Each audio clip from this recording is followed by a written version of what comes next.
Hey guys, first fan of the night. First fan of the night. So this is a manufacturer fan that was sent to us. This is the LumaFlow by Aoncia. I'm not sure if this is in production or not. If anybody has their phone up and wants to look at Amazon and see if it's there, in the emails they sent me there was not an Amazon link, so this might not be to market yet. This company actually sent me a socket fan, so one of the socket fans in a previous video was for them, and I liked it enough, and they liked my video enough to send me this. So far, this looks like it has the potential to be pretty cool. It's got some features that I really like that we'll go over in a second. We will start off with some criticism, is that this appears to be something kind of in between a socket fan and a regular ceiling fan, because it's not designed to mount to a light socket, but it's also not designed to mount to an outlet box. It is designed to just mount into plaster, so you could add a fan somewhere where there's not a fan. It comes with anchors to screw it into plaster or drywall. But I think pretty much in the US in most cases, if you're going to have a fan that's not like portable, it's probably going to end up mounted to an outlet box. And in fact, legally, I think it has to be mounted to an outlet box unless it's something that plugs in. So you could easily drill the mounting bracket that it comes with to fit an outlet box. We opted just to put it on the beam there right next to it. Other than that, installation was pretty straightforward. It's just you put the mounting bracket up, you connect the wires, and you just put it in, and there's a little canopy that slides up. It's not normal for like most ceiling fans, but I mean, once you look at the parts, it's kind of, not much to it. Yeah. Did I say first fan of the night, by the way? Yes. Okay. Did you find anything on Amazon? No. Okay, so I guess it's not production yet. So this is the remote that it comes with. It's a pretty substantial remote, which I appreciate. I hate these little small ones that are easy to lose. We have a whole separate light section and fan section with 8 speeds and a whole bunch of different fan settings. So let's go through them. I hit this light button first. Nothing. This light button. And that appears to be full brightness, I think. It's kind of like a ring of Saturn that lights up there. I really like that. I like that more of the light seems to go up than down. I have talked at great length about how, for me, lighting should either be very direct or very indirect. These just kind of general room lighting that's neither annoys me. Either I love cove lighting and wall sconces and anything that's very indirect, and I love direct lighting like track lighting and whatnot. So 30 watts, whole power factor. Let's just see if that is in fact full brightness.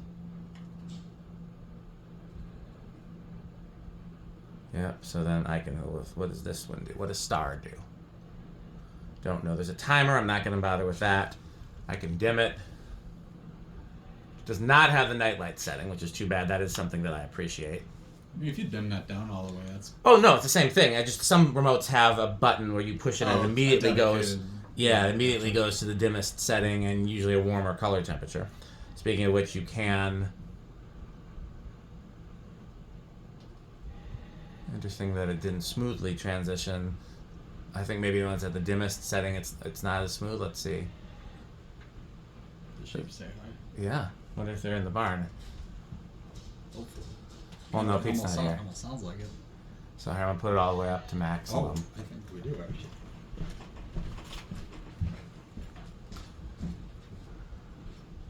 Yeah, see, it fades between the colors when it's at full brightness, but when it's at dim, you just have stepped, which is fine. I don't see why you would need...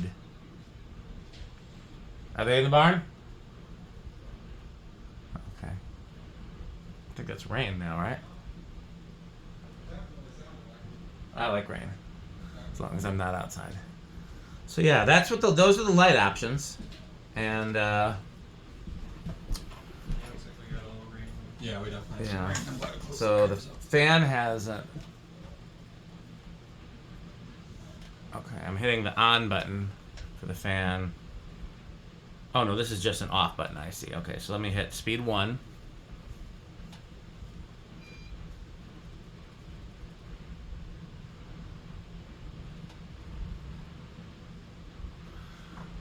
And it's up to you guys if we want to do RPMs and CFMs at anything other than high. I will definitely do it at high. I'd say probably just on high. It's one thing I'll give it, it's absolutely silent and low. I don't even hear it. I don't know how well doing RPM is going to work on this since it doesn't have the blades like a traditional. Well, I imagine they're clearish blades, aren't they? Yeah, I've done it with socket fans, but it's not always the easiest. It's gonna be a very high BM. That's 2. I guess let me put it back to speed 1 real quick because I didn't do power factor. So yeah, it's only 1 watt at speed 1. Not doing a whole lot, but it's a little something. That's one of my complaints with a lot of these kind of smaller, inside out fans, like the Beckwith and that, is the low speed is not. I want a gentle, not low speed.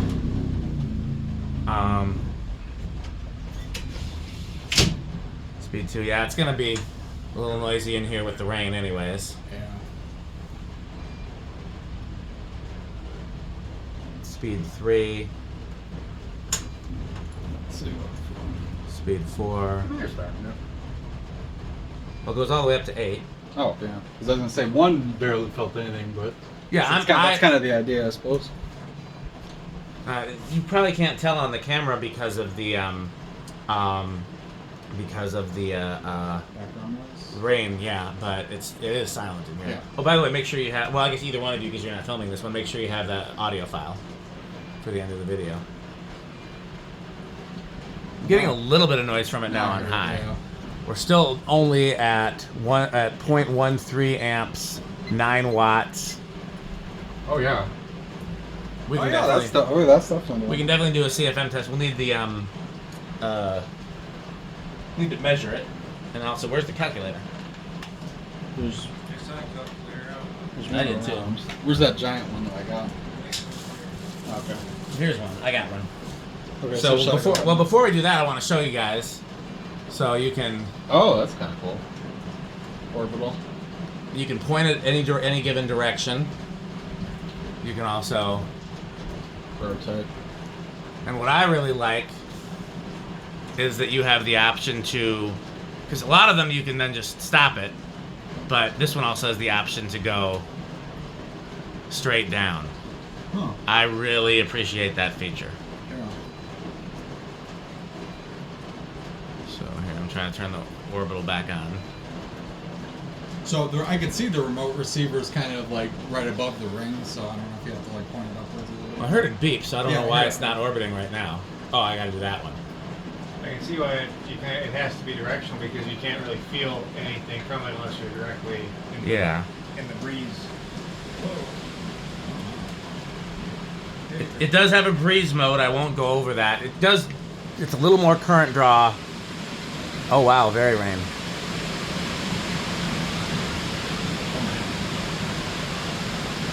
It's a little more current draw.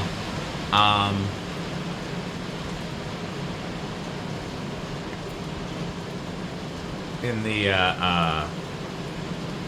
with the orbital mode on. Let's just see how much exactly it is.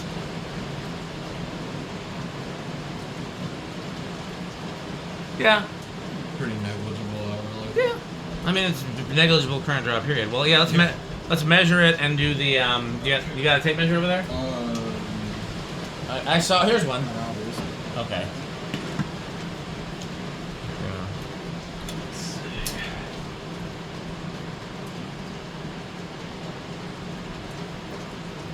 I mean, we'll call it 8 inches. That's what she said.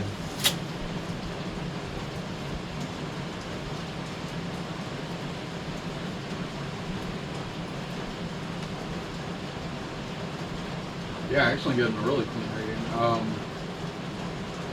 I mean, actually, can you shut it off? Because I don't know how many blades there are. Yeah. I think it's 5, but I could be wrong. I guess we'll do 0 to high. Yeah. There are 7 blades. Ah. And so can you give it high when you're ready? Okay.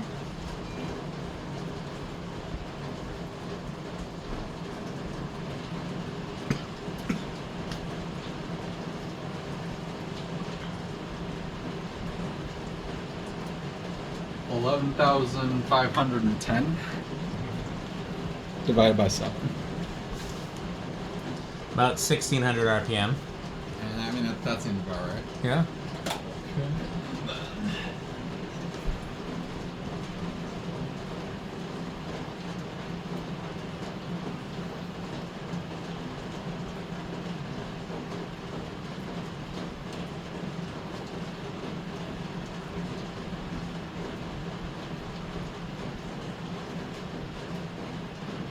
You can put it right on the grate, you know.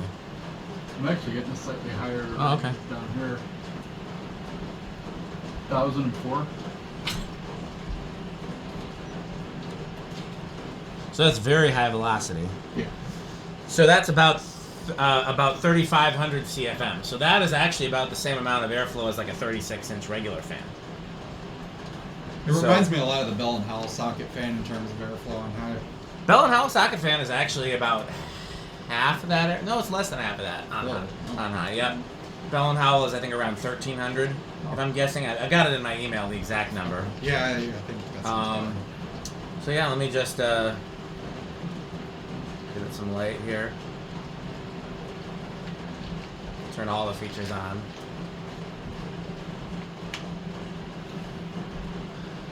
So yeah, you're going maximum everything. You're still only drawing about 42 watts with all the full light and fan, and that's the orbital fan. So yeah, very efficient. I would absolutely love this if it was a socket fan. Now, Rick, you installed it. I did not. Do you think it would be too heavy to be a socket fan? No, I don't think so.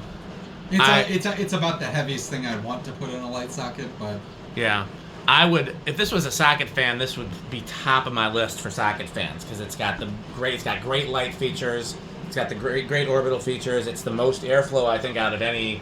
Comparing to the other socket fans, I think the Bell & Howell, the only one that was more than the Bell & Howell was those like 24-inch 6-blade flower ones, and that's just because they were bigger. And this is still more than them. Right. So, yeah, as I would also really like it if it could be used as a pendant light, like you could have it mount like on either a chain or a pendant and then mount to an outlet box.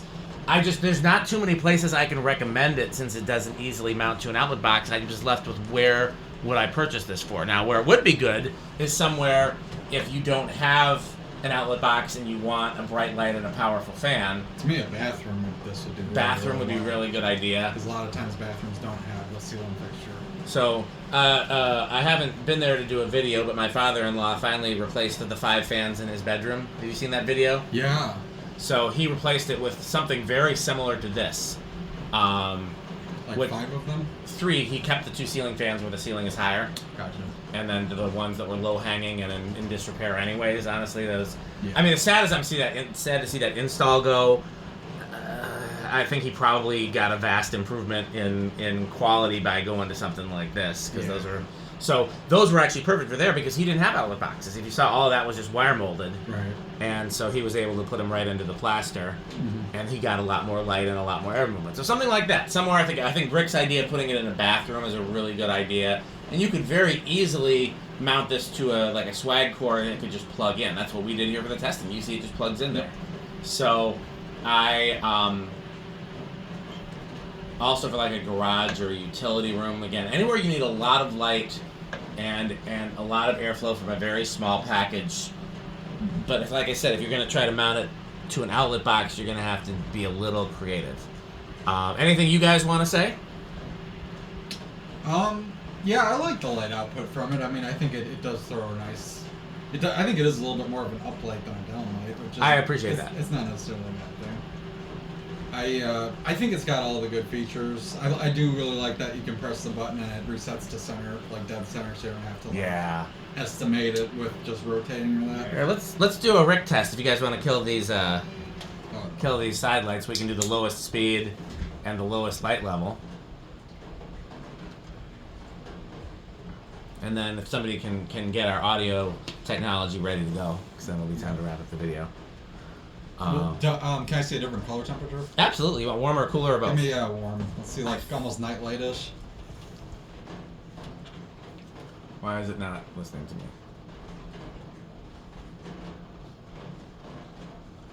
I don't know why. I will say, so when it's like this, even with the color in the middle like that, it kind of reminds me of a circling fluorescent a little bit. I'm going to see if I can, because it wasn't changing the color temperature when I was doing it. I don't know why, but I'll go... Oh, there you go. There's warm, and then dim that. And then I'll go dim. I was able to do it before. I don't know why I wasn't doing it that time. Yeah, that is kind of cool. I'll give you that. And it doesn't look like a lot of light, but look how much light is on the floor. It's still a lot of light. This thing is really bright. It's interesting. It throws light it's like it's direct but not. I don't know how to describe it really, but that's pretty cool. Yeah, I think it's got some neat features for sure. Like I said, if they made this in a socket fan form, it would shoot to the front of the list for the socket fans. Unless it was like to me this really prohibitively expensive. Either needs to be either screws into a light socket or it needs to have a standard canopy that goes into a box without a lot of finagling because that's a little bit of a pain. But once it's up, it is very neat. So. Anybody want to give it a ranking? So when it comes to modern type again, it fans, gets its own. Yeah, I'm not comparing that to vintage because that's different too, really. But it's kind of a different beast here. Different ballpark. Yeah. So this, I'm gonna give this kind of. I would give it mid-tier for me. So I guess wood grain station wagon for these. I do like it. The installation was kind of a pain, and that does some damage in my mind. But otherwise, it is very cool though. I like the functionality for sure. Yeah, for what it is, it's got a lot of features and it got a good light. And but if the installation were just a little more standard, that would help it. I think also it we don't because it's not for sale yet that we can find. We don't know what it's going to sell for. So that is another factor for me. If it's $50, it's a steal. If it's $200, I don't know that I can recommend that. If it's $100, probably okay. That was interesting. Oh, that's the color converter. Yeah, that's what it is. Yeah. There's full. Oh yeah, no, this is lighting the entire room. Yeah, this is 4 of these would be enough light for this entire enclosure workshop area. One in each segment. Right now, it's basically lighting 2 of them being in the center. So, yeah, I would say not knowing the price, it's solidly Quick Trip, and if it was a socket fan, it would be easily Menards. So another interesting thing is that the orbital velocity doesn't change at all based on the fan speed. I was wondering if it would go faster when you have it. So when you put it to high, it's on high right now. It's okay, going the exact same speed it was. Do you have the audio file? What'd you say? I do. Okay, can you hand it to me? I was gonna push play. Hold it. And then how do you reset it to center then? Is that the there's 2 buttons on the second from the bottom row. One of them turns the orbital off, and one of them resets it to center. Ah, there it is. Yeah, that is kind of nice. I appreciate that. Okay. Yeah, just say my phone's gonna keep blocking. So we'll hold it up to the. I guess that's it. So. Time to thank our sponsors. Well, I was hoping the audio file would say that. Nope. It's not working. This video is brought to you by the following sponsors: Sandstick, Lightstick, Taco Burrito Mexico, Sperry, the beverage of fan collectors, The Good Manufacturing Company, 81220 LLC, where our motto is crunch, crunch, crunch, crunch, crunch, crunch, crunch, crunch. RickOrSheep.com, a fun game you can play with your friends. For more information, go to RickOrSheep.com. Power Vacuum, the vacuum with more vacuums. Udong Batteries. When I think of batteries, I think of Udong, the Corporation for Public Broadcasting, and by the annual financial support from viewers like you. Okay, well that's it for this video. As always, patreon.com/dspiffy. Thanks for watching. Anything else you guys want to say? Bye, Fanstick. Thanks for watching.